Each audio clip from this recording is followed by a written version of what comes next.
Why did the duck fall on the sidewalk? Because there was a lemonade stand. Because he tripped on a quack.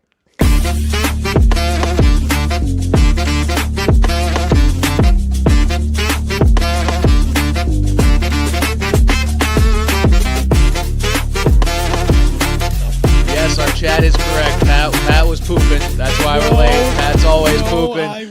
I went before I left. Nope, you were pooping. Folks, he's actually pooping right now. Welcome back to Brand Coverage. I'm Brandon Connie. Alongside Pat Gustafson. He is known for shitting his pants. My friend got me a occasion. shark survival kit for Oh, that's for good. Christmas. I've seen those. Yeah, it's like a new pair of boxers. And you like get like a baby log wipes. where you can log your shit. And That's nice. And wear a sticker that says like Shark Survivor. Oh, so I love people know. that. Yeah. I love that. Haven't yeah. used it yet. Came close actually. I feel like it wasn't out of lack of need that you haven't used it, because you've definitely been in situations where you could use it. I only got it after though. That's why. Okay. Yeah. Okay. Well, it'll come in handy, I'm sure. Folks, welcome back to the show. We've got plenty to talk about today. Playoffs, coaching changes, our dumbasses incorrectly and prematurely called an end to the major head coach firings this time last week. You know, we figured Black Monday had come and gone. Tuesday morning had mostly come and gone. And, you know, there was a bunch of there's 4 new openings on top of Dayball and Callahan, who had already been gone. 6 openings. Nice little chunk of a number for an offseason. And then we do our show. We go through all of Tuesday. And I vividly recall this. I get through, done with my content work day. I go downstairs. I take a nap on the couch for like 15 minutes. Somehow during that period is where John Harbaugh was fired. And that just put everything else to shit. And then Mike McDaniel got fired shortly after, which surely there's no motive there or connection there. No, I actually don't think there was, because I don't think Harbaugh is going to end up in Miami. But it was definitely odd timing for McDaniel Very to odd timing, especially when Harbaugh's agent said he got called by 7 teams with 6 openings. Yes. I wonder who that might have been. It's certainly, really up to the imagination there. So, Hello, Tampa Bay. Oh. God, Todd Bowles is just, he's probably turned his phone off. That's Go the to only reason. Pittsburgh. That's the only reason he hasn't been fired. They can't reach him. He is in the islands of Barbados, just hiding from the Tampa Bay front office so that he can't get let go. He is hiding real hard. Yeah, I guess that's possible. So we're going to talk about the head coach openings. We're going to talk about who we think could go where. Just honestly, our best guess, our best predictions at where guys might end up, just to try to put some of these pieces together. Predicting where these coaching candidates are going to go is always difficult. It's always difficult to try to project who's not going to get a job, because at the end of the day, some of these names that I feel strongly should get a job as a head coach, they won't. And, including some of these guys that were just let go from a head coaching opening, I could see maybe Mike McDaniel, just being an OC for a year. Ultimately, I do have him getting a head coaching job, but we'll see. In the thing, too, is I've been keeping track of this for probably close to a decade now. There are 38 unique candidates that have been interviewed for these, and only 2 of them are interim coaches. So really 36 legitimate candidates have been interviewed for these 8 jobs. Only 8 of them can get the job. Yeah. So there are surely going to be plenty. We talked about this being kind of a weaker class, and I think that's being proven now, because there are just so many options. Yeah. From TV, from the couch, offensive coordinators, Fucking passing game coordinators, a special teams coach. Brother, we're all over the fucking map. We'll talk about it, but the Titans need to be locked up. We already talked about it last week because they had requested interviews. Their list with has gotten funnier. Matt Nagy and whoever the fuck else, and now it's funnier. Jason Garrett. I can't wait to read that entire list when we get there. The Titans need to be jailed. But we have playoff football to talk about. My New England Patriots have a playoff victory for the first time in, I actually don't know how long. I think it's close to 10-ish years, because they haven't been there in 5. And the Brady Titans year was 2018. That was a one and done. So I want to say 8. Didn't probably they 8 win years? a Super Bowl when we were in college? That was the Falcons. That was the Rams Super Bowl. Yes, they won. So they won. That was the 2018. So that was for the 2017 season, I believe. I think. Might have been. I they think won a so. playoff We're game looking since at then? about 8 years, 7 or 8 years, and I am very excited. That was a wonderful game, even though it was not the most watchable game. Although it was watchable if you enjoy watching quarterbacks get just demolished if you enjoy in spectacular watching fashion. Justin Herbert run for his literal life. It gave me flashbacks to the Giants game, Patriots Giants in the regular season, where it's like nowadays you don't really see a lot of these hard hits or guys getting hit consistently because quarterbacks are protected and you can't hit guys certain ways. But then you do run into some games where it's just they're clean hits, but God, are they fucking brutal And that's hits. what football is. That's what football is. Yeah, and the Patriots Everyone's like, oh, they've taken the great toughness job. out of football, this, and it's like, you can still go out and have these savage hits without, Yeah. malicious intent or in an area that is prone to chronic injury for these guys. Like, football still exists. You can still play football. Yeah, no, it hasn't taken the football out of it. It's just taken the CTE out of it, which I think is a good thing, or at least tried to minimize the CTE from it. So playoff-wise, we've got the Patriots, the Bills, and the Texans advancing in the AFC. We'll go through every game in a second here, and then the 49ers, Rams, and Bears in the NFC. Pat, how did you do in your predictions? I went a clean 5 for 6 in the first round, so I'm pretty happy. I don't remember even what I said, but I had I know I had the Rams, I had the Bears, I had the Jags. Mm-hmm. I think I went 5 for 6 as well. I feel like you and I think you and I had the same. I don't remember if I had the Eagles or not. I think you had the Eagles. I think you had the might Eagles. have. Yeah. So I think you went 4 for 6. I know went 5 I for 6. specifically went different in our playoff pool that we are in. Yes, because I do recall we talked last week about we differed because I said Niners because of the coaching. We're going to move on. I couldn't, in good conscience, pick the Patriots to actually win the Super Bowl. The Super Bowl in something that I was betting money on. So, Coward, Cedric Coward, Memphis Grizzlies. Yeah, I did go 4 for 6. Yeah. All right. I mean, hey, that's a pretty good job here. So yes, those are the guys that are moving on. But let's see, where should we start here? Should we start? I guess we could move. Do we move our John Harbaugh and Mike McDaniel full reaction to the coaching section, or should we do that right now? Nah, move that down. All right, we'll get to that in a little bit. Let's do some playoff reactions here. Game scores. First game on the docket, we had Rams 34, Panthers 31. The Panthers apparently just have the Rams fucking number because these games are, the first matchup, the Panthers obviously won, and the second matchup, far closer than anybody really predicted. I mean, the Vegas final spread on this was 10.5 Rams favored on the road. Which was crazy. I mean, a road, granted, I've seen stuff like that play out before with Eagles, Buccaneers a couple years ago when you have what just seems like a mismatch and it ends up being a mismatch. But this one, shout out to the Panthers, man, because I feel like they are very much trending in the right direction here. This was a hell of a performance by them. And Bryce Young, I think in a lot of ways, played better than Matthew Stafford in this game, which is just highly impressive. At least when you put expectations on it, absolutely. The thing is, I saw a couple of takes saying that the Panthers should not have won the division, so they could have gotten a better record, a better pick and an easier schedule next year. Mm-hmm. And sure, I can see that in certain situations, but I don't see that right now. They are trending in the right direction in a very good way. It wasn't like they sort of just stumbled into this. Yes. Say the Steelers stumbled into their division win. Bryce Young looked great this year. Dave Canales, I don't even, what's the level above a slam dunk? Broken backboard. Shaquille O'Neal destroyed the entire integrity of the rim. Great hire. And, you go and you get Tet McMillan. You're starting to build around him. They need a running back that isn't Drewski from the meme. I don't understand the meme, but they need a non-Drewski running back. But, to see them go out there and almost knock off the Rams, who many people, including myself in our pool, have winning the Super Bowl, it is really something else after we thought they were completely doomed. They blew the first pick, everything. Look how much a year and a half makes. I mean, it's a testament to the parity of these playoffs that we thought it was going to be coming in, and we ended up being correct. I mean, the last couple games of the weekend ended up being slightly less competitive. I mean, Patriots-Chargers was competitive. The score just ended up being a little bit further apart than what most of the game was like, and then the Texans just abused the Steelers. But other than that, the first 4 games of the Wildcard round were phenomenal. Bangers. Oh. Bangers could have gone either way, all of them. They were all one-possession games right down to the wire, and Rams-Panthers got us kicked off on that foot. I mean, just a wild sequence of events throughout that game. I mean, Puka Nacua could have caught an easy touchdown to end the half to extend that lead. uncharacteristic as Yeah. uncharacteristic gets, him dropping that pass. Devontae I remember had one particularly uncharacteristic Yeah. drop too, where I'm like, oh, it was behind him. Then they showed the replay, and I'm like, oh dear. Yeah. So, I mean, a wild game. Drewski running back thing's really fun. Can I offer you one Jonathan Brooks? I hear he's going to be ready for next season. He's coming. I've got some takes about him as well. Jonathan Brooks is coming. Them young boys. Hearing Rico Dowdle talk about basically gone. He's so gone. Talking about like he doesn't know why he didn't get the ball more, and he's posting like efficiency charts on Twitter for his own stats, which is really, really funny. I think I kind of love Rico Dowdle now.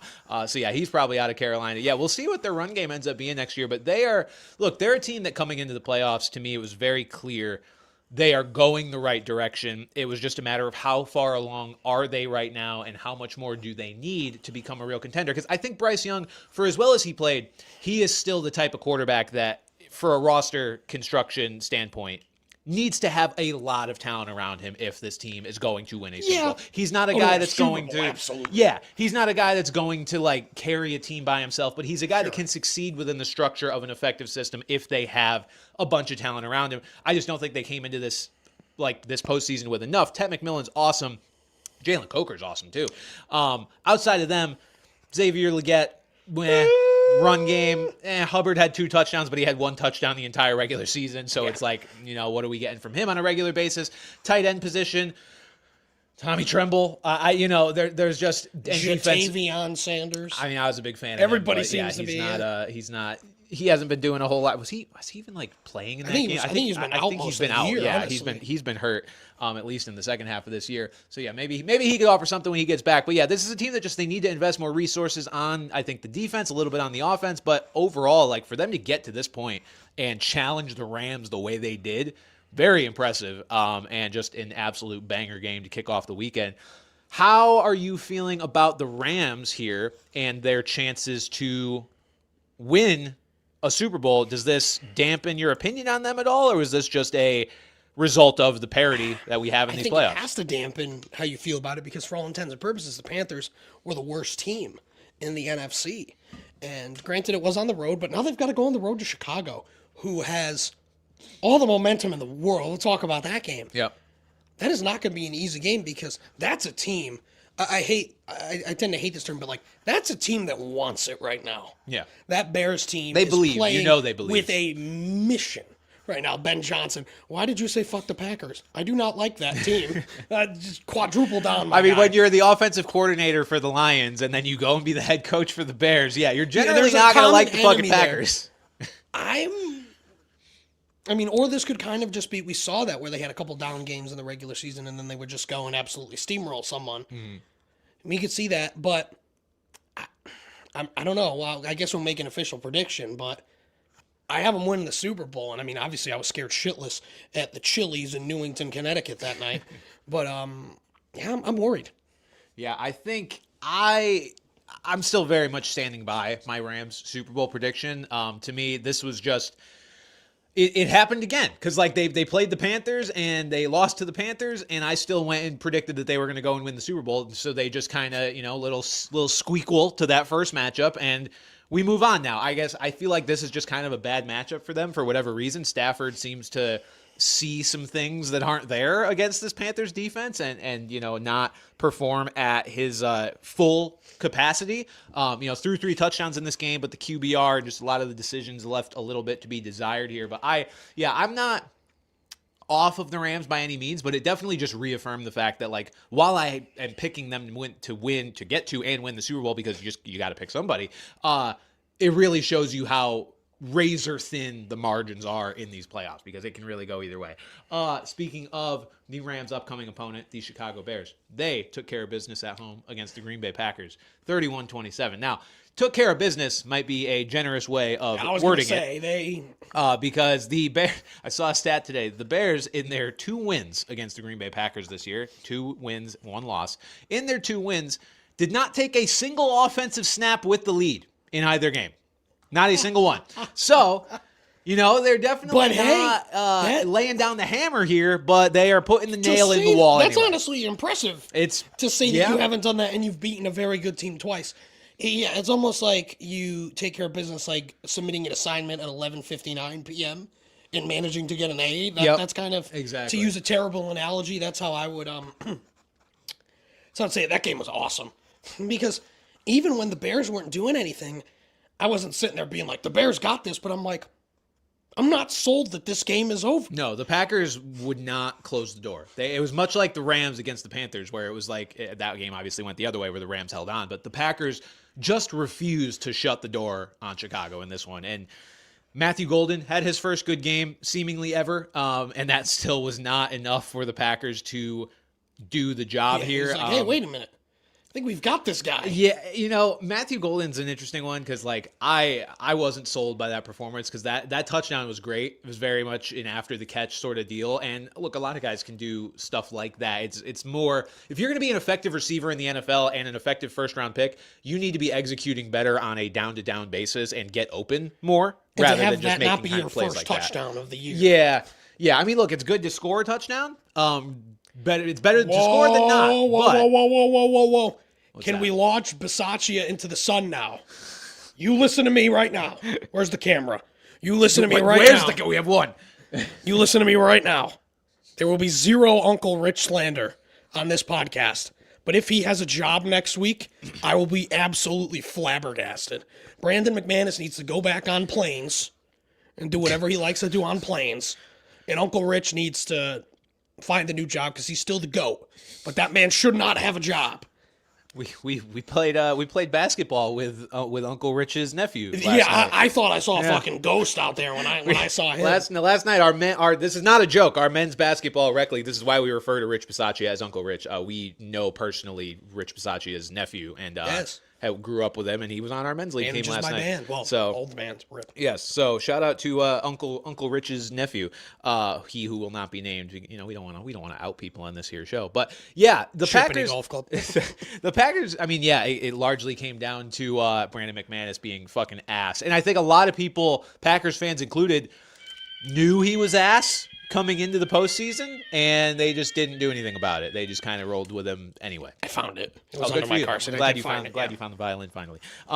Yeah, every time he lined up for a kick, I was like, this could go poorly, and oftentimes it did. So that was largely the difference in this one. Packers couldn't really get much going on the run game either. Josh Jacobs, 19 carries for 55 yards. Romeo Doubs, nice game, 8 catches, 124, and a touchdown. We mentioned Golden had his first touchdown, mostly a little run after the catch situation. Maybe, hopefully something to build on, at least for his confidence going forward. But this is not a... Is he just Jaden Reed as well? I'll say this, again, this is not a performance that, shifting to our fantasy perspective, I think there's going to be some people that are certainly building the narrative next year for the year 2 leap for a guy like Matthew Golden. I'm good. Christian Watson.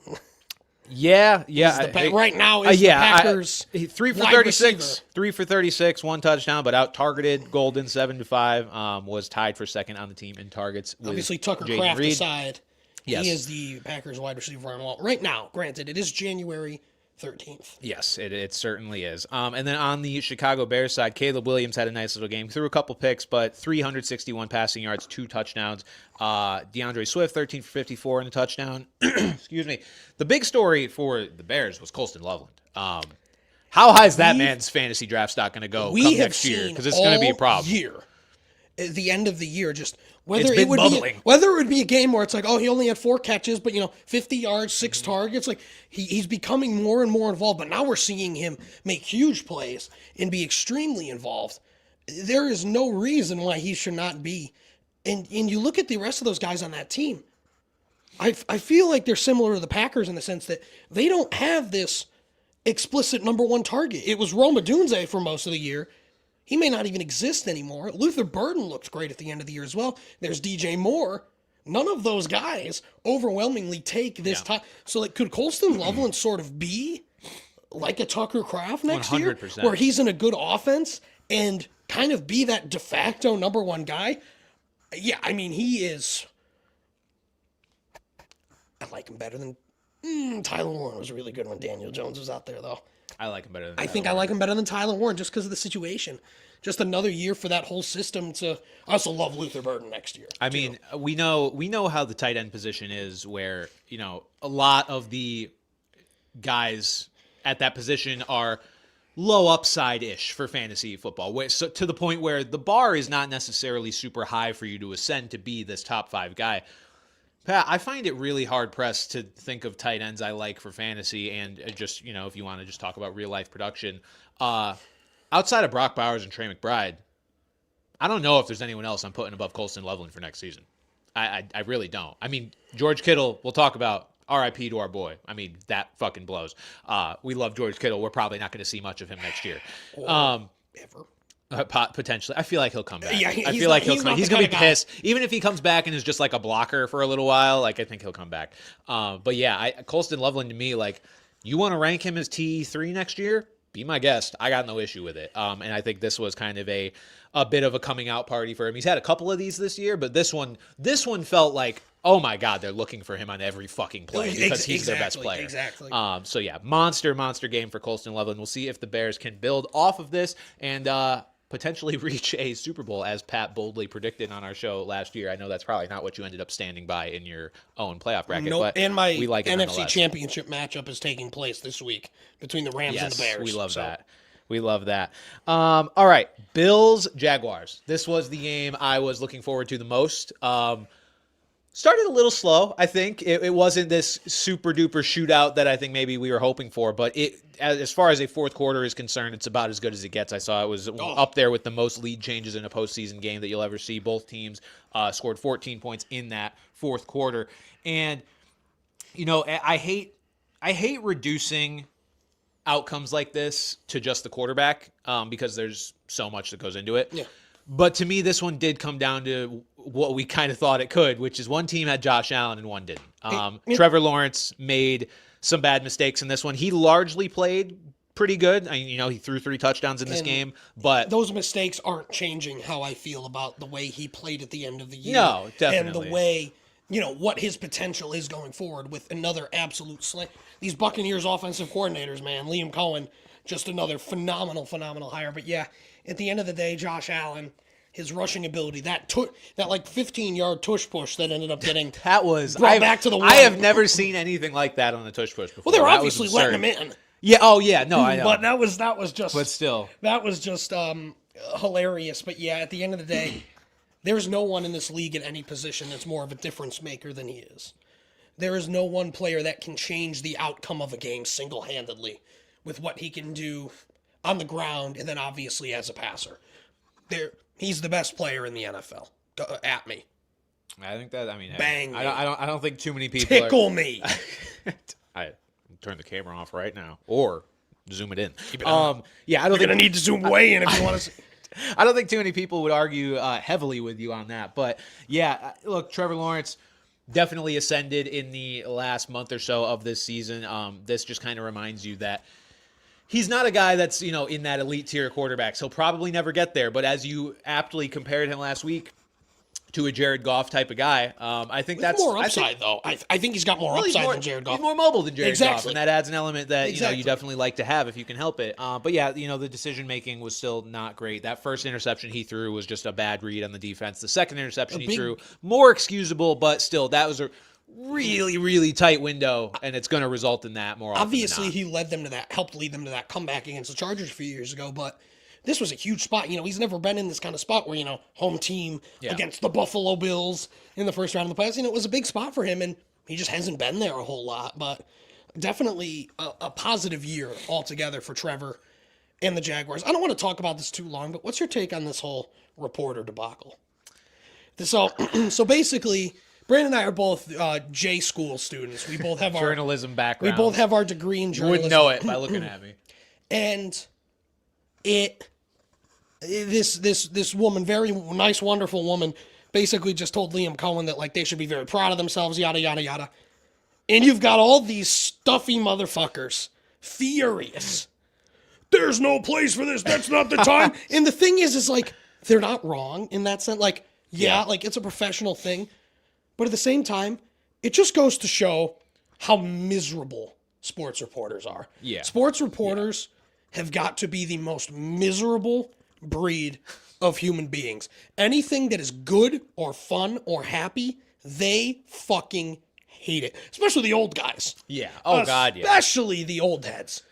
Like, those people just hate their lives because they don't spend any time with their family, and then they come home and their wife overcooked the roast, if they're fortunate enough to feel the touch of a woman. Like, again, I don't necessarily disagree with the sentiment. Like, yeah, it's a professional thing, maybe not the place to say it, but at the end of the day, what a nice moment between two very nice people. And it is just, somebody, they are not wrong, but they are not right. Absolutely. I think that's fair. Absolutely. No, but again, I think it just is so reflective on just how miserable of a profession this is through the excuse of professionalism. Yeah, I'm with you. No, my first reaction seeing that clip was, that's so nice. Like, that was really cool to hear that. And, once I started seeing some of the backlash, I was like, that does make sense. Like, you're in a platform like that. That's not really the time or place. Like, you've got a limited amount of time to be asking pertinent questions. And, like, when you are requesting or already just granted access to a press conference like that, like, that's not what you're there to do. At the same time, there's probably no other place to get that message across to him. That's the thing, and it's like, and it's the end of the end of the year for them. Like, it's the end of the season. I mean, if they really want, they could sit there and answer questions till the cows come home. So, like, it took 30 seconds. It's fine. I think it might have been just the fact that it took up more time, because usually after these kinds of things, you'll say, "Congrats on the win, coach," or "Good luck next week, coach." Yeah. Like, but that happens very quick. You don't see. Obviously, you and I have both reported at a much lower level. And I would say the University of Connecticut. I will say, I was at Central Connecticut State University of Connecticut. I have often compared the Jags Stadium to Pratt and Whitney Stadium at Rentschler Field because they feel the exact same. I've been to both. Everbank Stadium is just a bigger Rentschler Field, and I'll stand by that. But so, anyway, it obviously depends on the platform. When I was at Central, I was there interviewing fucking Danielle Marshall, just a top 10 draft pick, a UConn legend. When it was my last game doing it, I fangirled a little bit. Yeah, why not? I told him, I said, I was too young for him. But UConn fan growing up, my dad used to quiz me on all the UConn players that were in the NBA. Yep. And Danielle Marshall was one of them. And just to be able to, share that with him and, interview him and all that and learn from him. He was a terrible coach, great guy, was just incredible. Commentator now. There is room for that, but I think it was just the platform for it that has these people up in arms. But again, at the end of the day, get over it. These are people just being mad because there's a journalist out there who is happy and enjoys life and wishes to spread positivity. And I thought it was nice too, to give that perspective at the end of the year. I think we have been more than complimentary of Liam Cohen and the Jags and what they've done this year. But I think it is nice at the end of the year to fully paint that picture of the perspective of what they've done this year. She's like, hold your head up high. You did an amazing job this year. And she's absolutely right. This is the Jacksonville fucking Jaguars we're talking about. And they just lost by 3 points to the Buffalo Bills in the playoffs. The only seasoned playoff team in the field this year in the AFC over the last few years. And the thing is you're going to see TV pundits saying that over and over again. What a great year for Jacksonville. Yeah. Liam, the same thing this woman's saying. It's just a different setting, I guess. Yeah. It's fine. So, yeah, I have no real issue with it. I get both sides of it, but also, have some love in your life, for fuck's sake. 49ers, 23. Eagles 19. This one kind of played out how I envisioned it. I can't say that about any of the other games, even though I was right about the results of a lot of them. This one, the Eagles' vibes have been awful. And this is like a big Hitler dead situation. Yes, I tweeted exactly that. This team is... They're not, trust me, far from a bad football team. No, certainly not. Saquon up the middle, A.J. Brown, deep ball, incomplete. That is, the team is just so boring. Yes. And when it works great. They literally won the fucking Super Bowl last year. And if I have to see, this is coming from a fat, bald fuck who is an 8th Italian. If I have to see this fucking Italian fat fuck. Big Dom on my screen one more time. That man finds the camera. Well, I mean, it's hard to miss him. You think he's getting head coach interviews? In his own world, yeah. Nobody cares about him, but this is a team that obviously needs a new offensive coordinator. And it's hard to... Nick Sirianni is... Oh, dogs out. This, fuck it, we're keeping the dogs out. This is a big Nick Sirianni situation because people can say, wow, he unearthed Shane Steichen and Kellen Moore was a known thing. Hired him. But his 2 flops have been so bad. Yeah. And it's like, does he need a head coach level offensive coordinator to be successful? That's a reflection of him. Like, Nick Sirianni's not a bad coach. Won a Super Bowl, been to another. I don't like him. I don't think like he's him a very either. good coach. No, I don't either. But again, this is a big hire for him. I think Mike McDaniel is the first name that pops into your head, but I want to see this guy go and find someone that has never been a coordinator before, outside of Shane Steichen here. And maybe I don't know. But I don't think he was an OC. I don't think he was. But now I want him to go find someone who has not been an offensive coordinator and then be able to run this Eagles offense that we know they can do. Then I will give Nick Sirianni his flowers in that respect. But Steichen was an OC with the Chargers for 1 year. Okay. Before coming to the Eagles. So he has never successfully found an offensive coordinator who was not already an offensive coordinator. Yeah. We got to see this out of him, man, because it's clear that the Eagle way can work. Yeah. No doubt about it. No doubt about it. But obviously some injuries on the line. You expect some regression, but I just hate watching this team. This team is so, especially having Saquon and Devontae Smith all year, watching a lot of those games, agonizing. And it's so funny. Agonizing. It's so funny because, I was rooting for the Eagles really hard last year. And it wasn't, I remember making this argument, it wasn't just because they were facing the Chiefs. I remember pushing back on people that were like, oh, this is like Hitler versus Darth Vader in this Super Bowl. I'm like, no, I like the Eagle. I like this version. I want them to get one. I just did. But now, they get more unlikable as time goes on. It's mostly due to Nick Sirianni. I really have nothing against most of their players. And I'm with you. I don't think he's a great head coach. People look at, we've talked about this before too, they look at success, and if you have success with a certain head coach, people automatically think it's because of that head coach. It's like teams do things in spite of things all the time. And I think he's fine. He's fine as a head coach. I don't think he's this guy that they're going to get rid of him and there's not going to be a line out the door to hire Nick Sirianni if he got let go. There's not. Super Bowl win gave him so much rope. Exactly. If they didn't win that Super Bowl last year, they're not firing him this year. But I think we're in a Mike Tomlin kind of situation, John Harbaugh, where it's like the guy's had success, but we want him gone. Yeah. I think we would be in that situation. I think him winning that Super Bowl has bought him a lot of time. Yeah. But he insists on going in-house with these OC hires every time one of his guys leaves. Except Kellen Moore. Steichen and Kellen Moore leaving. He's had Brian Johnson as his OC. I don't even know where he is now. And then this past year with Kevin Patullo, did you see what Jalen Hurts said about Kevin Patullo? They were like, do you want him back next year? He's like, it's too early to think about that. I trust And then they're like, do you want A.J. Brown back? Yes. Yeah. That was it. Yes. That was yeah, you know.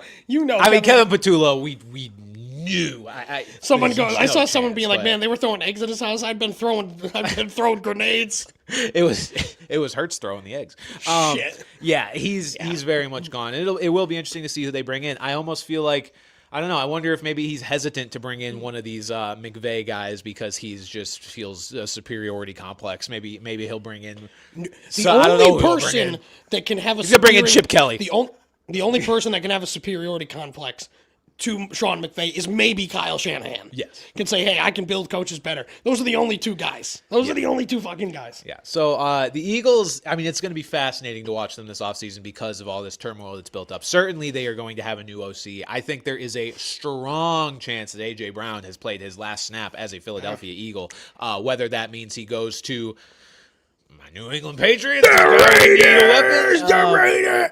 He wants to play with a quarterback, a real one. You don't even have it on the roster. He might as well be. They might as well put him on the official roster. Yeah, Mendoza should just be playing the slots right now. Mendoza's going to have a heart attack when he goes to Vegas. He's going to see one stripper and cry. He's going to see a breast and have no idea what to do with himself. It's that meme of the guy from The Simpsons just crying with the strippers around him. I don't know. Who is it? Smithers. Yes, Smithers. Or Homer in the bar. Wait a minute. Something's not right here. This lesbian bar has no fire exit. Enjoy your death trap, ladies. Oh, man, I can't wait for Mendoza in the NFL. So much. But I can't wait for him either. But, yes, the Eagles definitely have a lot of work to do this offseason. And this we got Raider fan in the chat. Shout out Jay the Kid 1D Well, it's probably just Jay the kid. Huh? He's probably depressed. Me too. Yeah, well, it kind of comes with the territory. So, yes, Eagles, watching what they do this offseason will be fascinating. The San Francisco 49ers, on the other hand, coaching, again, helped them here. Excuse me. The big story here, obviously, is them losing George Kittle. The torn Achilles at age whatever he is. I mean, he's in his mid-ish 30s. I don't know how exactly old he is. Years old. I feel like I'm going to guess 33. All right, here we go. George Kittle is 32. Okay, so 32. we were a little unking him, but... Okay, we were unking him a little bit. So, yeah, torn Achilles. We probably won't see him next year because of the timing of this, which does suck, which means he won't be back until he is 34 years old. Now, as a tight end, that is more than doable. It's also very doable if he is willing to come back and not be, what he's been, which is unfortunate. The other thing is that he's a ferocious blocker. Yeah, and he can even if he loses a step... We've seen these. Look at Mercedes Lewis. I know. We've seen some of these guys be great blocking tight ends. And remember Lee Smith from some of these blocking tight ends can last forever. So even if this Achilles really causes him to lose a step in the passing game, that guy is still an elite blocking tight end. Yeah, he's just a unicorn. He's probably one of my favorite players in the league, not on the Raiders. Man. Oh, he's mine as well. Yeah, just up there. Such a great big guy. wrestling fan. So good. He's just a specimen. He's just like a huge wide receiver. That sucks. And especially, losing a blocker like that as well and losing such a leader. You just hate, honestly, out of almost anyone in the league, this is like the last guy you want to see. And you knew it instantly. Yeah. Instantly you look at that and you're like, yep, he's a goner. Yeah, and I mean, we'll talk about our next round predictions here in a couple minutes, but I think this is, because of this, probably the end of the line for the Niners. At the same time, I guess you can't really count them out when you have Christian McCaffrey. And DeMarcus Robinson. Who managed to be the only 49er to stay truly healthy all year. I don't believe Christian McCaffrey missed a game, which is fascinating. 6 catches for 66 yards and 2 touchdowns as a receiver in this game, along with 15 carries for 48 yards on the ground. Run game kind of struggled in this one. Kyle Juszczyk has also just become a receiving weapon. We've always known he could do this. He's never done it on quite this much volume before. 4 catches for 49 yards. And he didn't do it this game, but Jake Tonjes has been really good when he's been out. Yeah, and Jake Tonjes is a very capable tight end. And again, he'll be an interesting name to talk about next year. Yeah. Should they not go and bring anyone in? Honestly, Jake Tonjes will probably be a guy being drafted as a fringe tight end 1, honestly, just with the system. Yeah, I would agree with that. And then we had Juwan Jennings throw a touchdown in this one, who now has as many postseason passing touchdowns as Justin Herbert does. So let's chew on that one for a little bit. Speaking of which, Chargers 3, Patriots 16. This game fucking sucked, man. Yeah, it wasn't great. I was joking. I was like, look, all these games have been bangers so far. We are due for, and this was obviously me being hopeful as a Patriots fan. I was like, we are due for the home team to just blow out a road team. That didn't happen, but this game did buck the trend of the other games in a different way, in the sense of there were very few points scored, and in a lot of ways, I mean, at least the second half, I do think was very entertaining if you just like watching quarterbacks get clobbered. We talked about it at the top of the show. So I saw someone tweet, they're like, does that say 30 pressures? The Patriots defense got 30 pressures. 30 pressures on 31 dropbacks. It was that man hilarious. Was running for his fucking life. Obviously, Justin Herbert has yet to win a playoff game. That's not good. No. But also, I don't think you can put that much of this on him this year. Patriots had 30 pressures. Pat, quick, name one pass rusher for the Patriots. Robert Spillane. He's a middle linebacker. I mean, sometimes we blitzed a lot in the second half, so I guess I'll give you credit. He's more of a run game I'll give you guy. credit, but yeah, the Patriots do not have any one individual pass rush sack specialist. Now, that's not to say Milton Williams isn't an absolute fucking dog. Milton Williams, I think, might be the most underrated defensive player in the entire sport. Spillane and who else? There was a third guy who would have been. They were all playing together for the first time in weeks. Probably Harold Landry. I mean, yes, it was Harold Landry. For a while, too, but yeah, Caleb Von Chason was a great pass rusher in this game as well. He's shown out in spurts. Some have said he's the best player from that vaunted 2019 LSU team. I would find it hard to disagree with them. Caleb Von Chason, certainly the best NFL player from that group. But I will say, I worry about the Patriots moving forward here because they are running into a fucking buzzsaw. It's like if they have this. I'm not ready to pick the Texans outright right now, but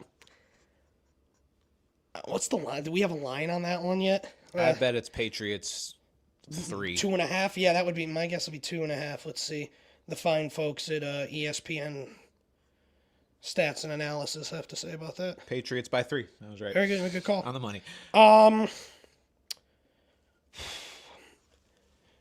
That Texans defense is just so good right now, but it's funny for the Texans to score 30 points and say, wow, there's concerns about their offense, but there is. Well, I mean, 2 of those touchdowns were defensive touchdowns. I think this is going to be a very low-scoring game. Yeah.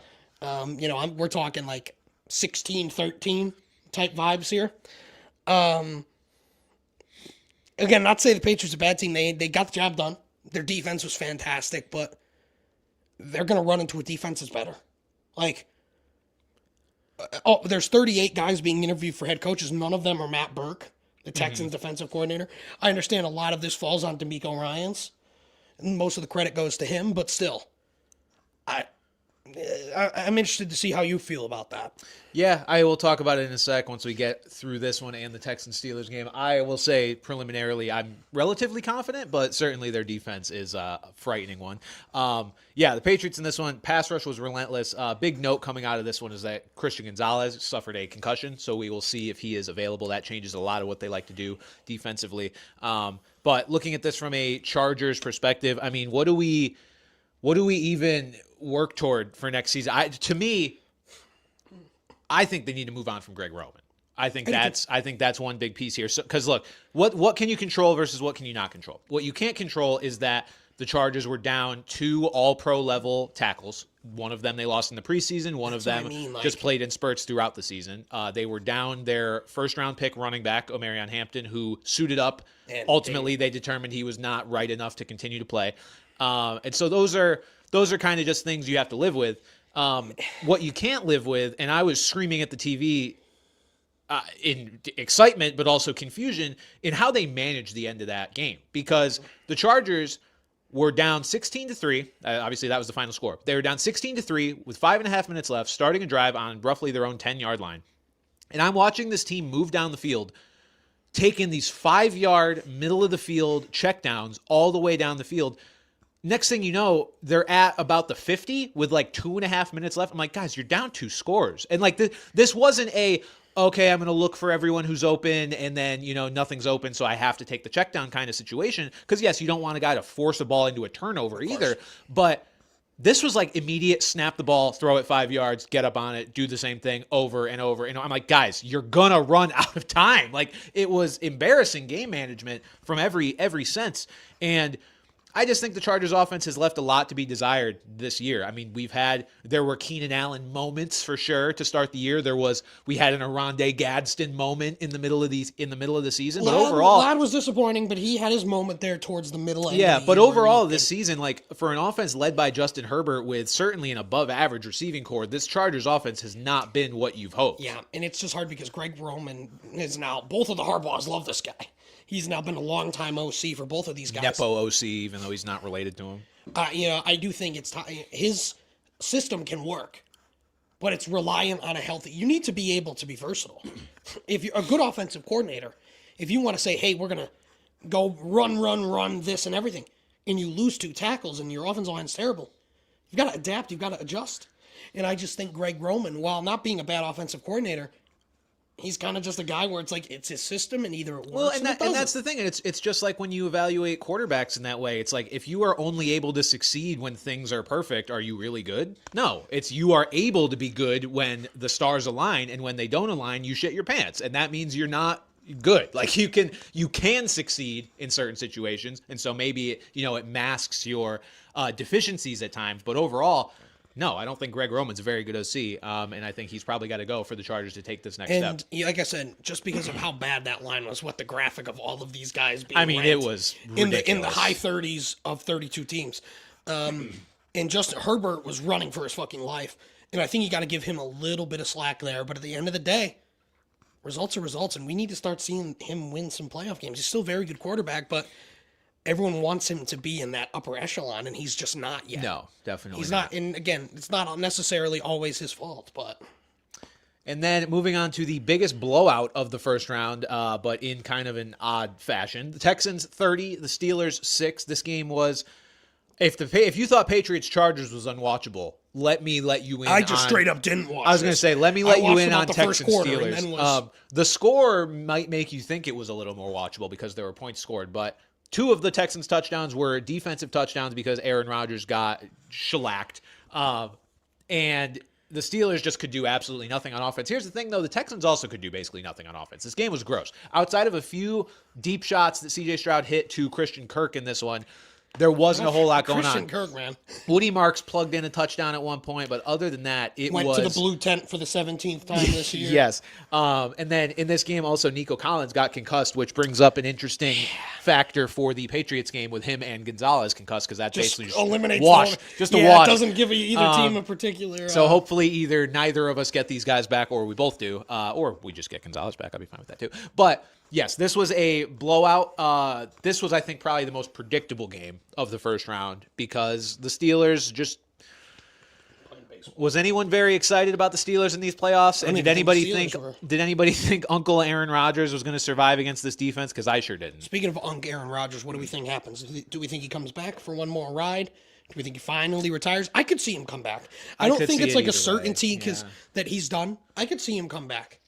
I mean, granted, if they do move on from Mike Tomlin, which, spoiler alert for our later segment, I don't think they do. I doubt it as well. So, I mean, if they were to move on from him, though, I say there's a 100% chance he retires. Yeah. But I think he's only coming back for the Steelers. Yes, I'd probably give it a 60-40 right now, saying he's coming back. That's what I'll say right now. But they need to draft someone with the intention of him either being able to start this year or next. Or Malik Willis. Yeah, I think Rodgers coming back lines up with the, it really does feel like Tomlin has like one more year on his leash here. And so Rodgers coming back for that one more year to see what happens, because as much as I don't think Rodgers is like, obviously he's not this super high upside quarterback anymore, he can get the job done to a degree, and the Steelers don't have another option behind him. So I'm with you. Like, I think Mason Rudolph. It's probably in their best interest just to bring him back, try to draft somebody, have them sit behind Rodgers for a year and then see what they can do next year. They still got Will Howard on the roster. I mean, that's a guy that they could give a look to coming into next year. We heard nothing from him this year because he was just purely sitting on that bench. And because Rodgers was fine and stayed healthy. Yeah, so you never know. I mean, maybe Will Howard's their plan for the future. But yeah, I could certainly see Rodgers coming back just because of the Steelers' timeline with Mike Tomlin, where it seems like he'll be back for next year. I think if Aaron wants to run it back, I think the Steelers will have him back. I think it just comes down to him. And honestly, Aaron Rodgers, a lot more likable this year. He did have that hilarious rage when he threw the ball way out of bounds and was like screaming at his receiver. Yeah. It's like, brother, I don't even think Slender Man was catching that thing. Like, yeah, no, he kind of shut the fuck up and stayed out of the controversial side of that. And he's kind of just turned into a fine quarterback. I mean, again, this is one of the most talented quarterbacks we've ever seen, who was going to waltz into I almost said Cooperstown, Jesus, waltz into Canton and Cooperstown, waltz into Canton. So yeah, I would guess he comes back. So I guess now we can move into our predictions. Let's stay on this because we're kind of here right now. Sure. Texans at Patriots, 3 o'clock on Saturday. Sunday. Sunday. 3-point line. Who you got? I'm taking the Patriots. What really makes me feel semi-confident in this is C.J. Stroud looked awful. He did. And a lot of snap problems, too, from what I saw. There were a lot of snap problems. The awareness was bad. A lot of fumbles in that game. And in particular, there was one throw to Nico Collins at one point where Nico was wide open about 10 yards past the line, and all CJ had to do was lay the ball out, and Nico would have ran forever. He might have scored on it. This is from like the 50-yard line. I know you didn't see the game. So it was as easy of Survivor. It was as easy of a completion as you could get. And CJ just kind of fired it high and outside and missed him. And it's like, dude, you can't miss these layups and fumble the ball and drop the snap and do all that. He doesn't look comfortable out there, and now he has to go face a defense that just pressured Justin Herbert 30 times. Like, I feel like, yes, the Texans, despite the 30 pressures, the Texans certainly have a large advantage on the defensive side of the ball. I am confident in the combination of Josh McDaniels and Drake May to be able to game plan for this, to try to slow down that defense and win this game. I just think the Patriots have the more poised quarterback, the better quarterback, and that's going to be the difference here. So I feel like the Patriots got this one. You pretty much took words out of my mouth. I think it's going to come down to obviously the Texans are very well coached with D'Amico Ryans, but Patriots are even better coached with Mike Vrabel and my boy Josh McDaniels. And again, better quarterback. How about that defenses, trick play that McDaniels drew up Efton Chisholm down the sideline, baby? Both defenses are playing great. I do think it'll be a low-scoring game. I do think it'll be a close game. I do like the Patriots here. I do like the Patriots. Yeah, I'm thrilled to be sitting here caring about playoff football. It's a beautiful thing. Yeah, and hopefully we can hit this up and get to the AFC title game. Let's just go to the other AFC game while we're at it. We'll kind of just bounce around the days and times of these games. So Bills at Broncos is 4:30 p.m. on Saturday. This is going to be a good one because, again, it's Denver. Only 1.5 point favorites, Denver, the number 1 seed at home. Yeah, it's crazy. This matchup is really just one big, well-rounded roster versus one Josh Allen. And who you got in that case? I am going to stick with the Broncos here. I'm going to go with Denver at home. I think I'll keep doubting Josh Allen at my own peril, I guess, because I picked against him in the first round. But I think the Broncos have this. I think the Bills, losing Gabe Davis for the year is not an insignificant loss just because their receiving core was already so decrepit. It's literally just Brandon Cooks now. Like sorry. Disrespect to Khalil Shakir. I'm picturing down the field passes 100%. Okay, Khalil Shakir. But yes, as far as big plays, it is just Brandon Cooks now. And Keon Coleman stinks and Josh Palmer's injured and is Curtis Samuel still there? I think so. I think he is, So I think this Broncos defense is going to be able to slow them down enough. It's just a matter of which Bo Nix do we get. Well, and that's why I like Bills. Because I think there's a decent chance Bo Nix, who's never been in this spot before, number 1 seed, against, like you said, the most tenured season playoff team with Coach Osama bin McDermott at the helm and Josh Allen again. And even though there may not be guys for him to make big plays down the field, that man can make anything happen with his legs at any moment. Their running game is still strong. 1.5 point favorites. 1.5 point dogs, excuse me. I like the Bills here. Okay. Yeah, and then that would leave us with either Patriots Bills or Patriots Broncos. And the only difference, obviously, one of those games would be in Denver. Yeah, in my scenario, they would be in New England, which would be awesome. I've looked at it as like glass half full in both cases. I'm like, we either get the team I'm candidly a little more afraid of, which is the Buffalo Bills, but we get them at home, or we go on the road to face Bo Nix, who I just don't fear. I fear more of the overall Broncos. But either way, games I could see the Patriots coming out of, and if we are in the Super Bowl, I am going to shit my pants. NFC side of things, we've got 8th time this year. For the 8th time, we've got 49ers at Seahawks, 8 p.m. Saturday. Yeah, I think it's the Seahawks. I do too. I mean, I think if there was any question, light being red mean it's dying or no? Just means it's on. No, I think it means you're like recording natively within the microphone as well. Oh. Hold on, let me see. Hello. I could. No, you're fine. It's still. I think you're still talking. No one said they can't hear me, but is it? Oh no, that's not what that meant. What does it mean? I don't know what it means. All right, what if I do this? There we go. Now it's just green. I don't know. I don't know. It does some kind of setting. I'm expecting a phone call from my surgeon, hence the notification you just got. My ringtone is I'm sexy and I know it, so we'll find out. Fantastic. I like Seattle too. I mean, just San Francisco's so banged up. If they didn't lose Kittle, maybe I think about it for an extra second. I honestly still probably take Seattle here. I again, think I would have too. Big spot for Sam Darnold. Huge spot for Sam Darnold, but we saw him show up enough in that game to determine this number 1 seed. So I see no reason now to not stick with him here. Yeah, my big thing with Seattle, and it's not enough of a concern in this game because the 49ers are just so injured on offense now, well, on defense as well, but is I do still have this overall lack of trust in Sam Darnold, and the way the Seahawks play with their defense just means every game is probably going to be pretty low scoring, be a pretty tight game, meaning you're one Sam Darnold mistake away from things shifting. Like, yes, that defense might keep teams out of the end zone all game long. Darnold throws one pick six, has one accidental fumble six, and that could be the difference in the entire game because it's so low scoring. So we will see how that one plays out, but I certainly have Seattle as well. And then Rams at Bears may be the game of this weekend, at least in terms of offense. 6:30 p.m. Sunday. This is a toss-up. I'm here for the vibes, brother. You're going Bears? Bear down, Bear baby. down? I love this team, man. Bear fucking down. Let's see what we got for a line here. I would imagine the Rams are favored, but I could be wrong. But I'm gonna guess they're very light favorite. Rams 3.5. Yep, 3.5. Yep, that's it. Rams 3.5. Give me the Bears. Underdogs at home. Coming off of a massive win. The vibes are there. The momentum is there. The Rams are kind of obviously the Rams are still the Rams, Mhm. but more so scuffling in than the Bears. Obviously, similar victories in terms of coming back and last second wins, but the Bears had all the momentum straight. The Rams are just kind of on a really rocky roller coaster and ended up getting out of it safe. Yeah, I could just be dead wrong here. I think give me the Bears. I think these are two kind of similar-ish teams. Like they just are going to try to outscore the fuck out of you with a defense that may or may not show up once in a while.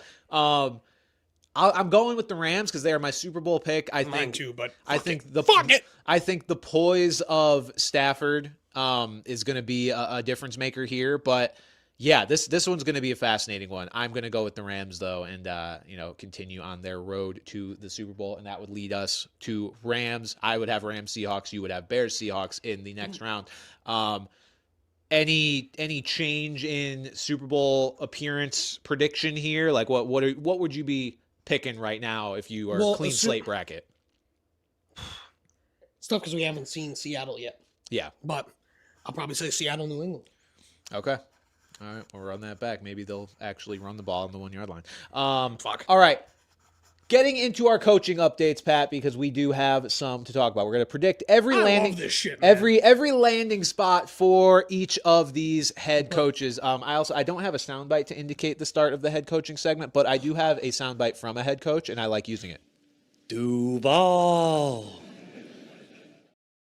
RIP to the Jaguars. I'm just looking for any excuse I can get to use that fucking video. So basically, first I'd like to say, I already said I think Mike Tomlin's 6th round. I think so too. And there's also another coach in flux, which is Matt LaFleur, because he's got 1 year left, and the Packers GM ownership has said they do not want a lame duck head coach, which basically means they either want him extended or gone. I think they absolutely should keep Matt LaFleur. Again, necessarily, the results have not been there to reflect how good of a coach he is, how good of an offensive mind he is. And if he somehow does not go back, I think he is the top candidate of everybody, even more so than John Harbaugh.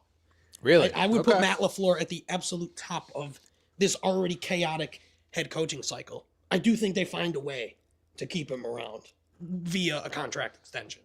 Yeah, I think he sticks around as well.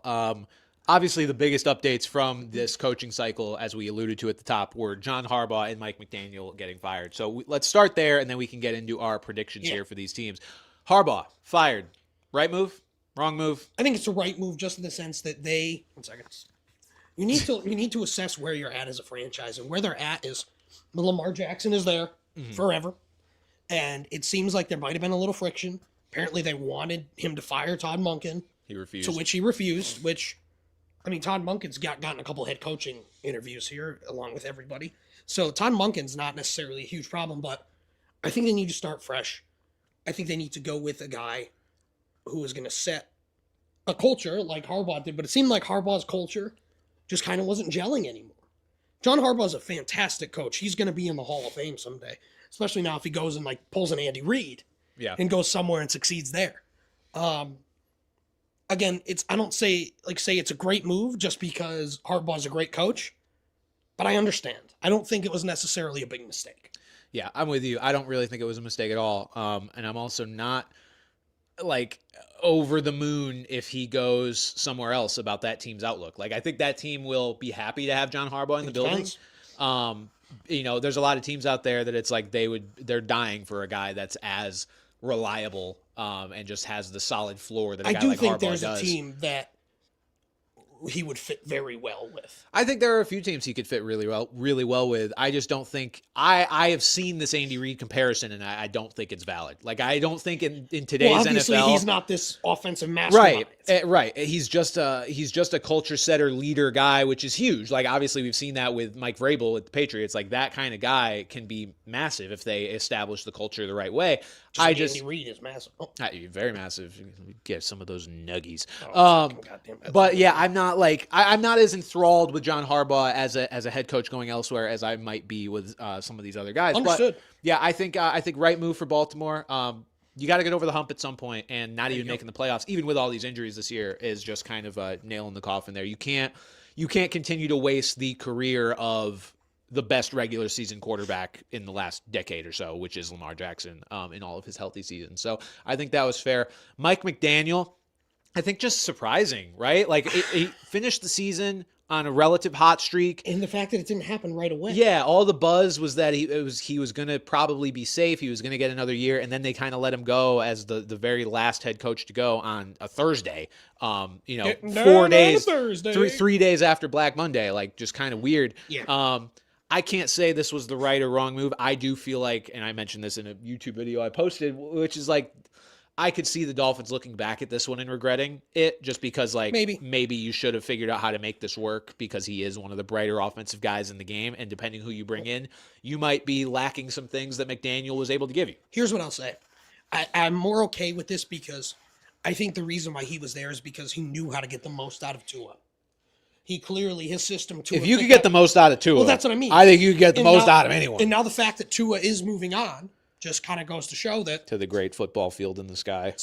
Hey, they don't necessarily need him anymore. They can kind of move on. Again, I don't necessarily think like this is a great decision, but I understand it more now. But if they were forging ahead with Tua and they got rid of him, I would say they're making a big mistake. Hear me out. Mike McDaniel, Tua, package deal, Raiders.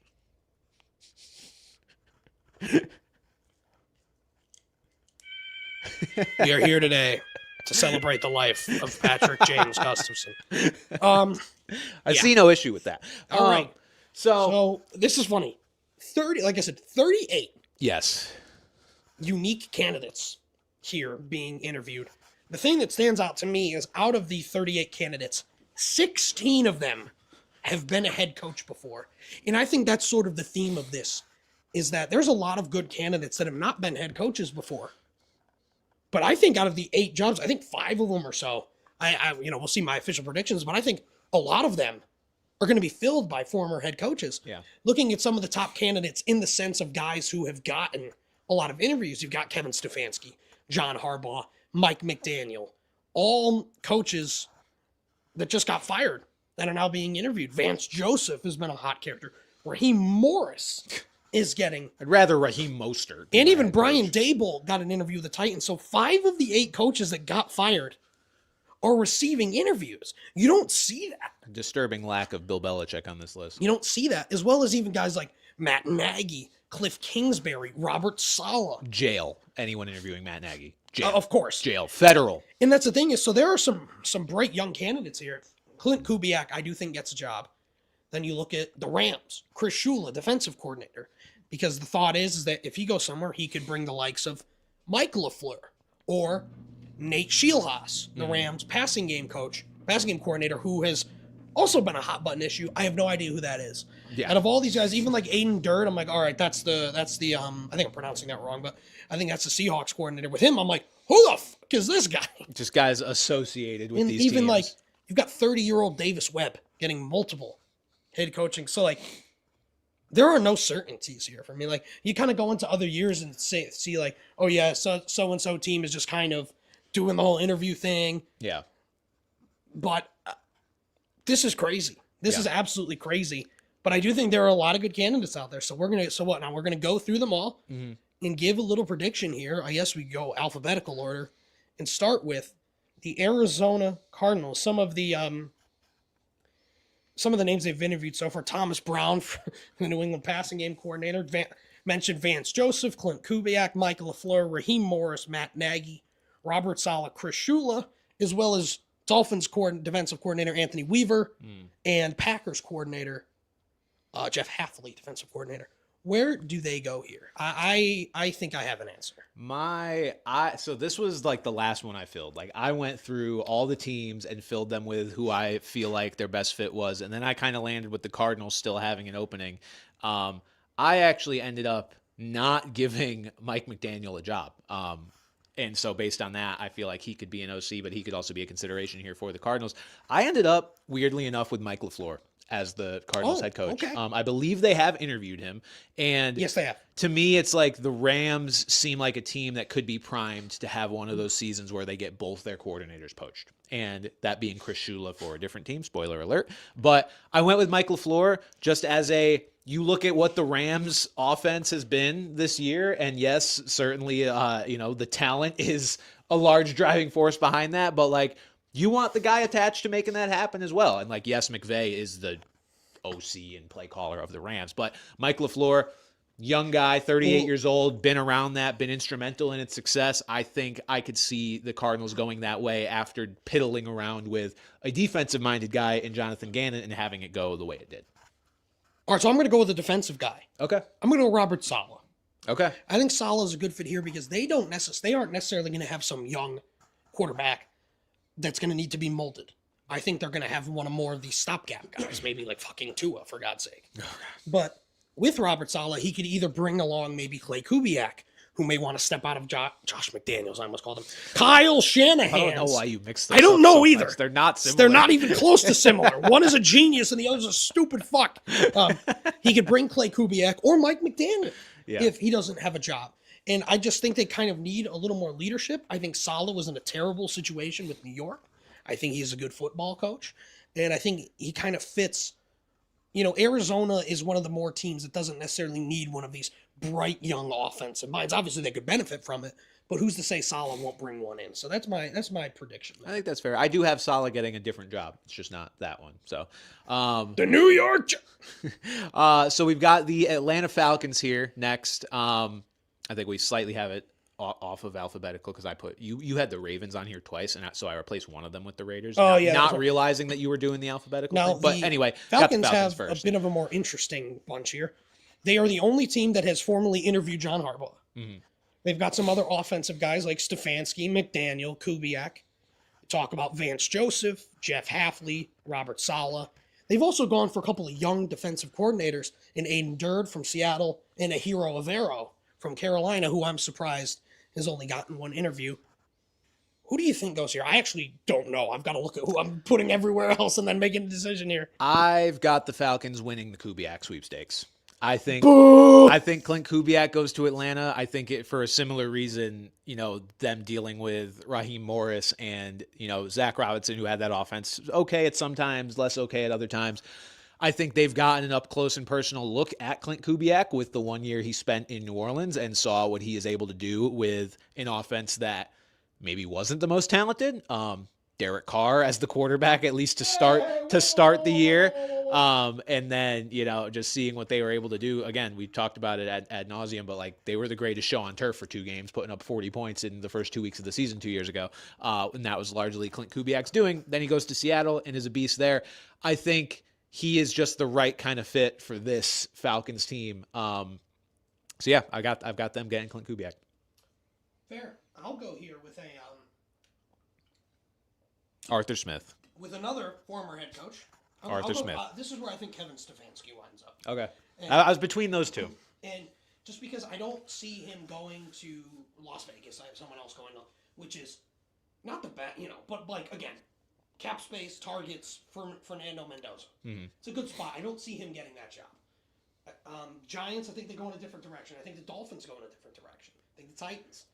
I just think that he is a guy that has proven to make a lot out of nothing. And the Falcons have a lot more than nothing. You know, Michael Penix has at least shown some flashes. I think with the right coaching, he could be effective. Bijan Robinson is the best running back in football. Drake London is a top 10 wide receiver in football. And Kyle Pitts, as much as you say. And they did a great job in the draft defensively this year as well. And you know Kevin Stefanski, even though, you know, could he bring along Jim Schwartz? Which would be huge for that team. That would be something. Which would be enormous for that team. So I'll go Stefanski here.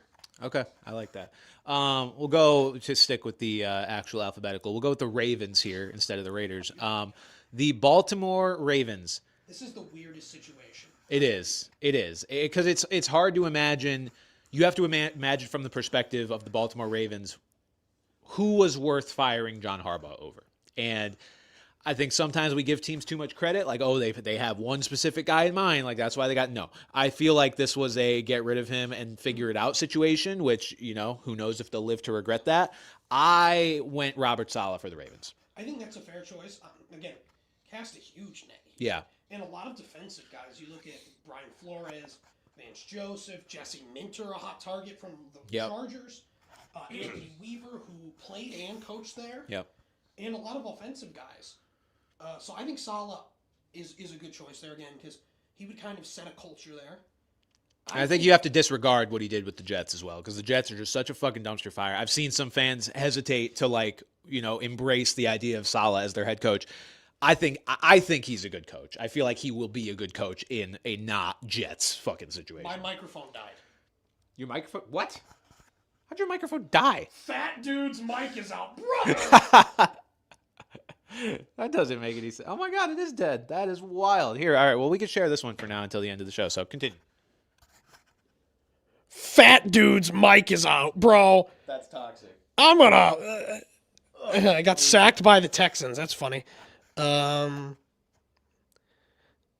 What was I saying? I saw a thing where like a guy like Brian Flores would work because basically Lamar needs a tough guy. Mm-hmm. Lamar needs a guy who's going to say, listen, this is how we're doing it. And therefore, I'm not picking Brian Flores. I'm picking Anthony Weaver, the Dolphins defensive coordinator. And like I said, he played there. He coached there. That's kind of where he got his spot in Miami. He's reading the chat. I know I'm reading the chat. So I'll go with that one. So we got Saleh in there. So let's move on now to oh no, not the Raiders. The Cleveland Browns. This is a weird one because they have cast the least big net.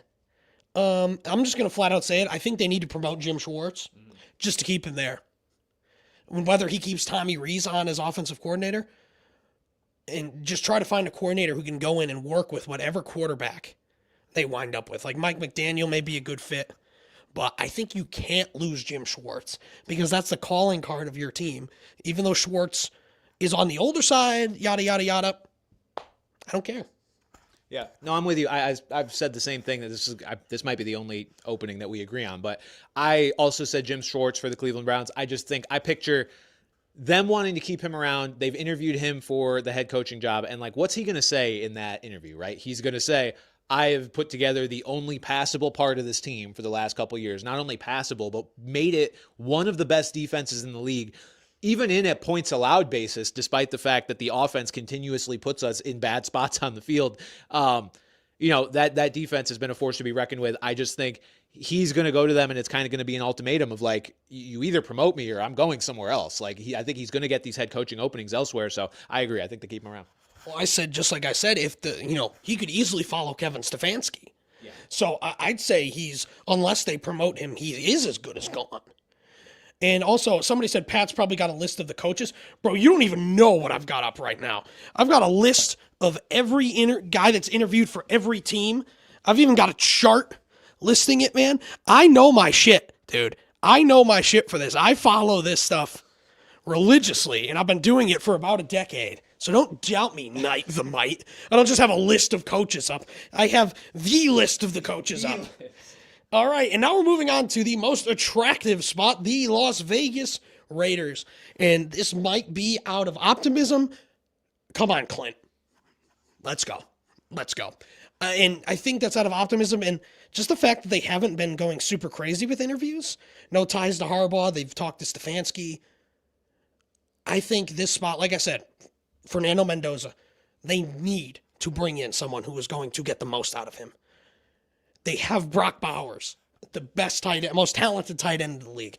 You have Ashton Genty, who has the potential to be one of the best running backs in the league. You have money. You have draft picks. Draft an offensive lineman in the second round.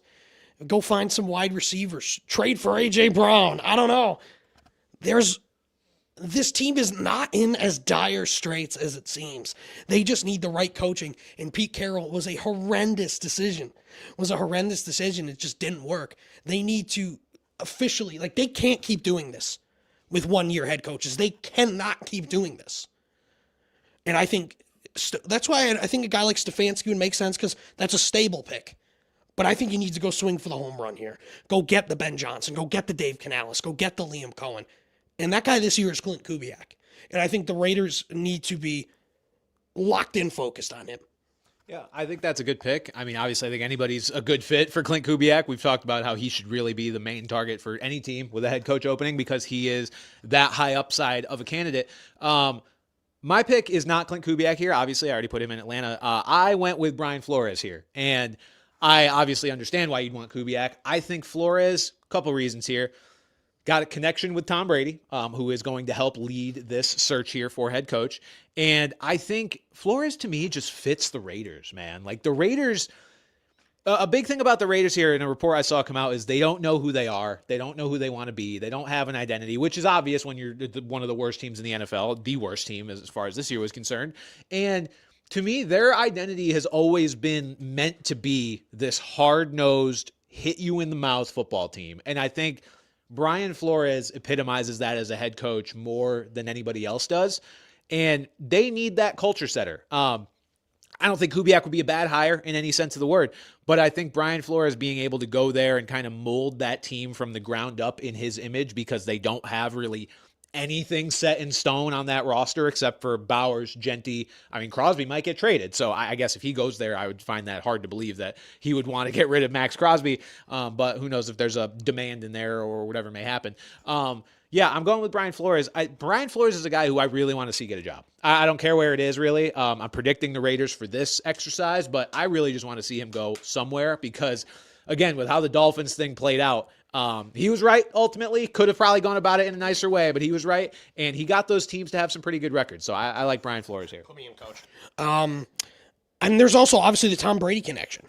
And I think that Brian Daboll would be a phenomenal offensive coordinator in Vegas. We saw him bring a ton out of Josh Allen. We finally started to see something out of Jackson Dart.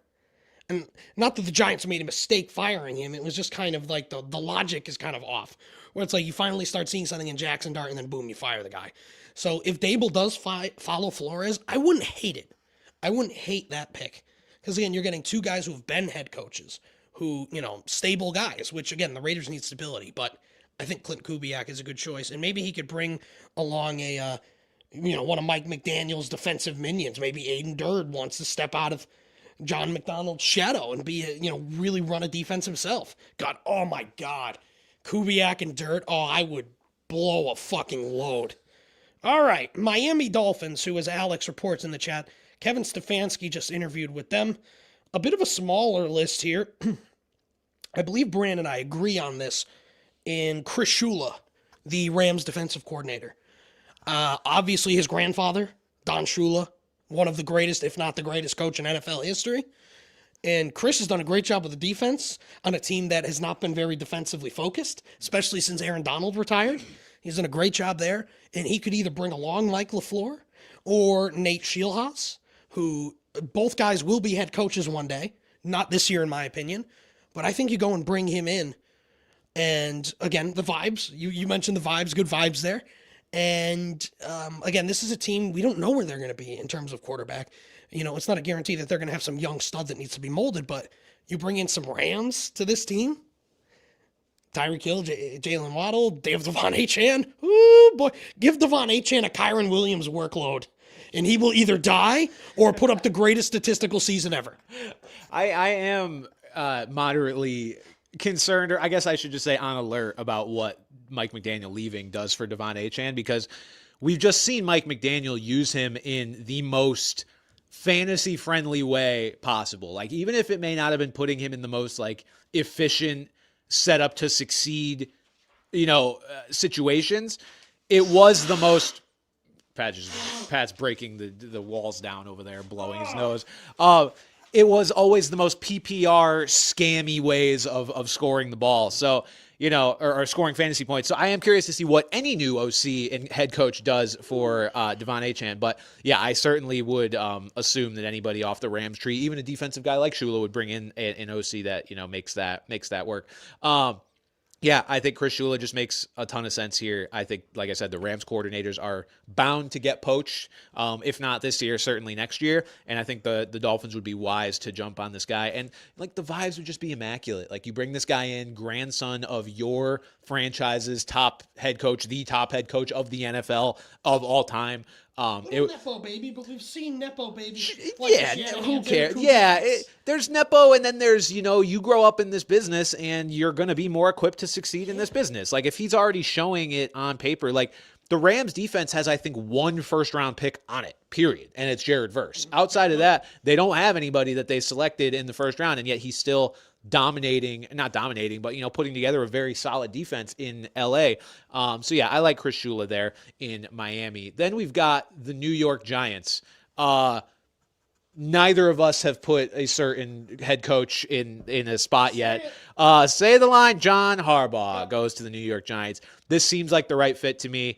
He is going to step into a place with a solid core, honestly, on both sides of the ball. We've talked about the Giants having arguably the best D-line in the NFL.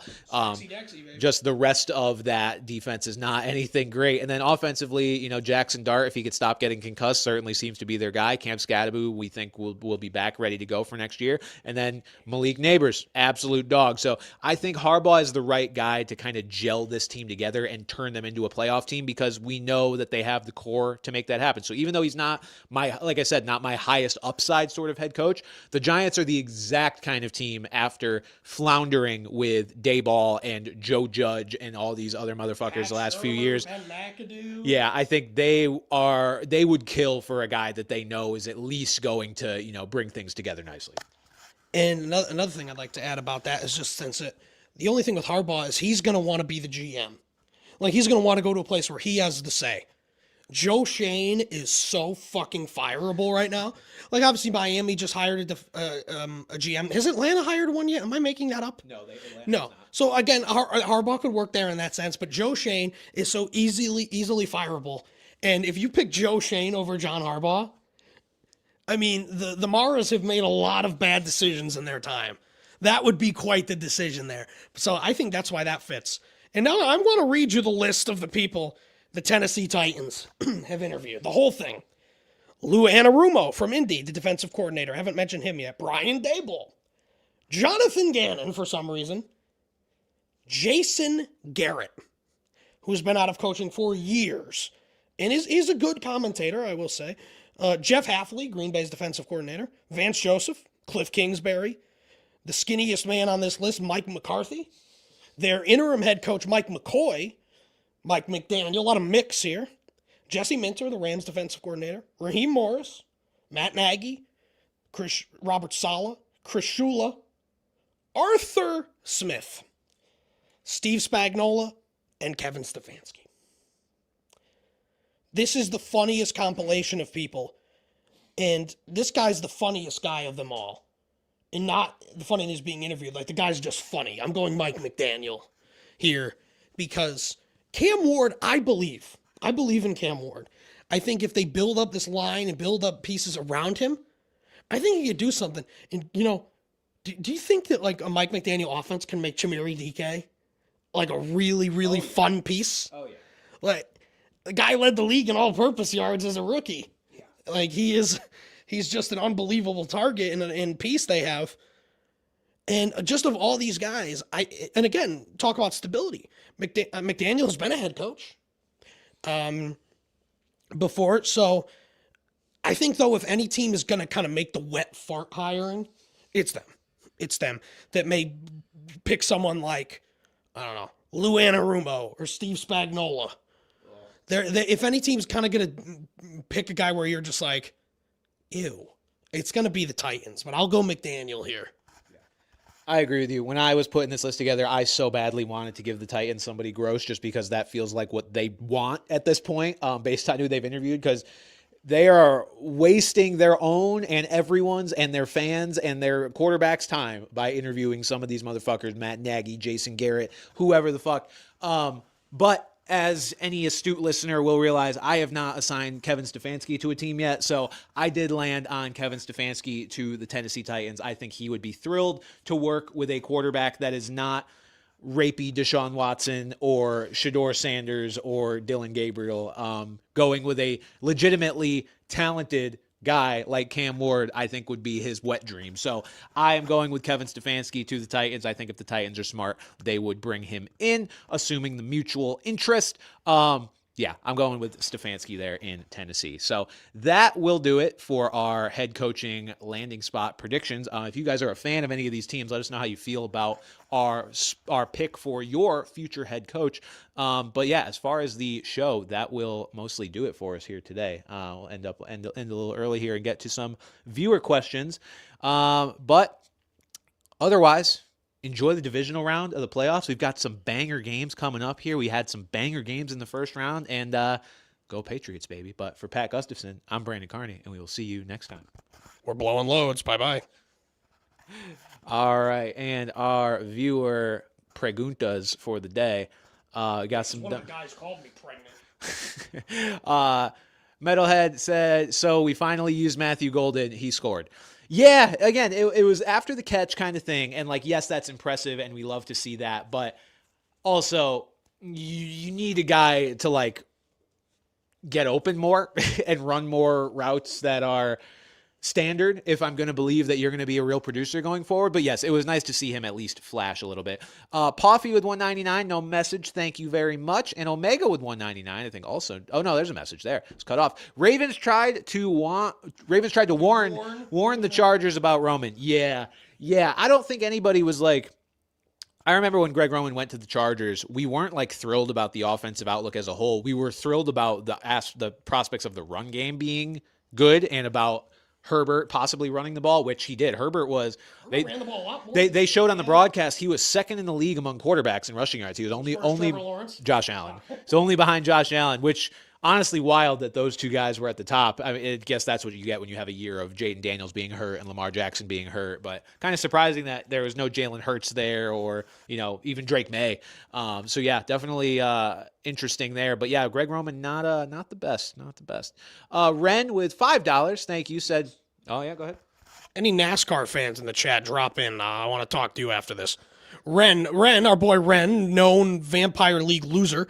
If it wouldn't kill morale, Mills would probably play better than CJ next week. They won't do it, though. No, they won't, and they really shouldn't. You can't bench your franchise quarterback in the divisional round. As much as, I don't necessarily disagree with you that Mills would be the better option, but you can't do that. I mean, because then if he bombs and then it's like, oh, you bench C.J. Stroud and got Davis Mills doing that, they'd be run out of town. Wandering Nomads, Devin, $2 said, I need to see Patullo drop down the Rocky steps. Yeah, I think that's probably too nice of a fate for him, to be honest. Jackson with $2 said, Mike Tomlin out, Brian Flores head coach of the Steelers with TJ. That'd be a fun outcome. That'd be interesting. I mean, yeah. Yeah, I could see it bring Brian Daboll as well for him and Aaron Rodgers to... Fuck. Yeah, I don't know. That sounds kind of... I look like Brian Daboll kind of. God, I have gained weight. A donation to say fat dude's mic is out is toxic. No. That fat dude has a name. I don't disagree. Is that all I am to you? Am I a circus act to you people? Am I a joke? You want to see me dance? Dance the dance of life. I'm sorry. Like I said, I'm not offended. Yeah, I'm fucking fat. All right. Can we see the other side of the set someday? Is that over there? You mean? I mean, I guess. We'll do a rogue show over there. I could do it right now. I mean, it's not really... This is just my room that I make videos in, but I mean, I guess you guys haven't really gotten a full perspective of it. So this is the wall. This is the door that we come in through. Then we've got back over there. There's a window, and Trevor Lawrence jersey. You got some stuff over there, and then we've got my computer on this side, very large monitor, and then a Christmas tree, and that's about it.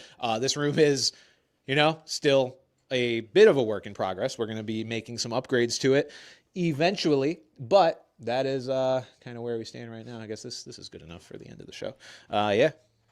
And over there is where I loudly blow my nose into paper because there's nothing else to blow my nose with in here.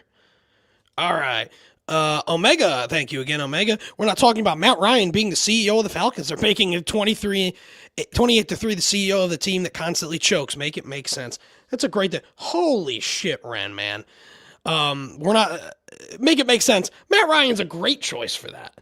Yeah. Matt Ryan, again, just talk about a smart guy. He was a great broadcast. I loved him on the CBS halftime and pregame shows, too. Yeah, just a wise decision, I think. And again, I think it really helps the fans to say, hey, here's one of our best players in history. He's in charge. Yeah. It's like if the Colts ever made Peyton Manning in charge. Now, Ren... $50. What the fuck did we do to deserve this? Yeah, play something, Bran. Got a shot.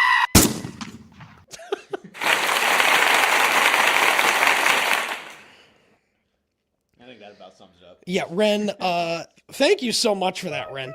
Pat L plus... Okay,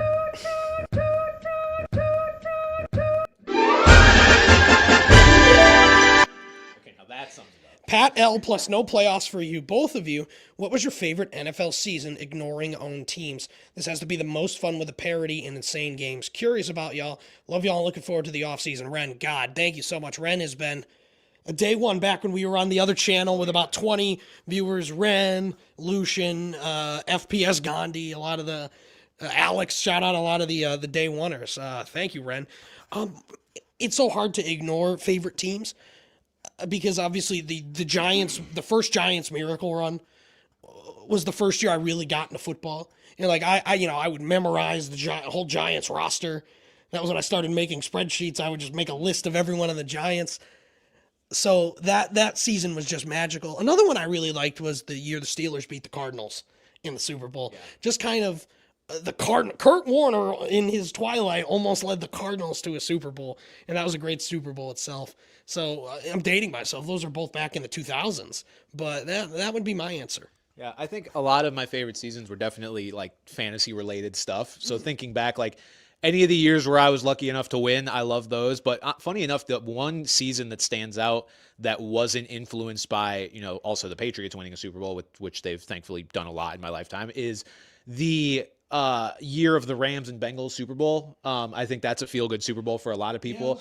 Yeah, that one kind of caught, caught the middle of the Patriots and Chiefs dynasties, kind of took a break from both of those being a thing to get a Super Bowl between, Joe Burrow, up-and-comer, who unfortunately has not gotten back there yet, and Matthew Stafford, who we were all, I think, as a collective country rooting for to get one after coming over from Detroit. And on top of that, that was, funny enough, a year where I think I had the best fantasy team I've ever had, but didn't finish the job.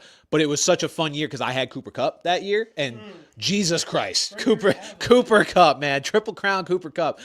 So although that fantasy season didn't end the way I wanted, throughout the season was a ton of fun with him just dominating. So yeah, I feel like you'd hear a lot of people say that season. Honestly, the Rams Bengals one was awesome. But I will say, and I've been feeling this way for a while. Obviously, my Patriots are good this year, so I guess it kind of goes against the spirit of the question, but like this has been my favorite season in a while. Like with all the parity that's happened, all of the things going against expectation and convention, this has been such a fun season. Unexpected players being good. Like I memed about Drake May being an MVP candidate before the year. I didn't fucking think it was really gonna happen, and so the fact that it did is awesome. And yeah, it's just been like JSN being one of the leading receiver in the NFL, James Cook's the leading rusher. Like, what world are we living in where all these things are true? Coming into the year, you say any of that stuff, people might be like, I guess I could see it, but like nobody would actually predict any of that shit. So no, it's been awesome.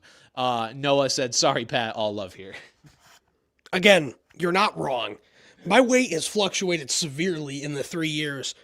I mention my back issues all the time, but it has caused a significant gain in my weight, and I'm hoping once I have surgery and am not a miserable fuck that only lays in a recliner and eats all day, that, maybe I'll be a little slimmer, where you'll say medium guy, as Mike went out. But all love, Noah. Thank you for the donation. Okay, Leadfoot Johnny. Okay, Pat, give me your thoughts on the NASCAR changes. I'm a fan of it personally. Well, the reason I brought it up is because Tony Stewart, who did kill a guy, is running the Daytona truck race this year. Has not been in NASCAR in, God, about 10, 11 years. I think 2014 he retired. So that's awesome. But NASCAR went back to the chase. Guy named Leadfoot is the NASCAR fan. Did J.K. Rowling write you? That's funny as hell. NASCAR went from their awful playoff format back to the chase, which they did for many years, which is just like a reset and then 10 races. Whoever has the most in 10 races wins. I think it's a fantastic decision. They were never going to go to a full 36 season points Winston Cup thing. They were never, ever going to do that again. And I think people wanting that were unrealistic. So I think this is a great compromise. It's not a win and you're in. We're not going to see guys dumping people and driving crazy for the win. We're not going to see that as much anymore, but they do emphasize winning with more points. I think NASCAR did about as good of a job as they could have to kind of keep their mentality while appeasing to the fans. Totally agree. No idea what he's talking about. When you talk about WWE. About wrestling, yeah. We both have our two little specialties. Dave says Justin Herbert just got sacked again. And then let's see what else we got here. Bran, if the Texans pass rush wins this next game, are we satisfied as Patriots fans with the season, or do we fall back on no Super Bowl, no likey? No, I would be satisfied with the season. Obviously, you adjust expectations as you go. I would have been a little disappointed because of that adjustment of expectations if we had lost to the Chargers, because that just felt like such a beatable team and such a winnable game. And we've just looked better than them most of the year. But now a playoff win, that was what I said all year, was wild card. I mean, that's not what happened for the Patriots, but I said Patriots make the wild card, win a playoff game, and I'm good. And that was like the higher end of my expectation. So if the Patriots go down to the Texans this weekend, I'll be sad.